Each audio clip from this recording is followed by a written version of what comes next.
අරමුණ කියලා පිළිගන්නවා tips YouTube channel එකට. අද වීඩියෝ එකෙන් කතා කරන්නේ මේ කැස්ස සම්බන්ධයෙන්. ඔයාලට වෛරස් වුණ හැදුනට පස්සේ මේ දීර්ඝකාලීනව පවතින කැස්ස සමහරක් විට හේතුවක් වෙන්න පුළුවන්. මේ කැස්සට අපි හඳුන්වන පශ්චාත් වෛරස් කැස්ස කියලා. ඉතින් මේ දිනවල බොහොම රෝගීන් ඉන්නේ මේ කැස්ස හොඳ වෙන්නේ නැති කැස්ස. වෛරස් වලින් පස්සේ කැස්සක් හැදුනා. මේ කැස්ස තුනකට වඩා තියෙනවා. ඉතින් මේ හොඳ කරගන්නේ කොහොමද? මේ කැස්ස සාමාන්‍ය වියලි ස්වරූපයක් ගන්නවා.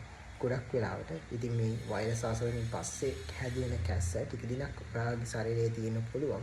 ඉතින් මේ කැස්ස කියන්නේ සාමාන්‍ය ස්වභාවික ආරක්ෂක යන්ත්‍රයක්. ඔයාගේ බැක්ටීරියා මොනවා හරි උගුර තියෙනවා නම් ඒවා පිටතට යන්න මේ කැස්ස උපකාරී වෙනවා.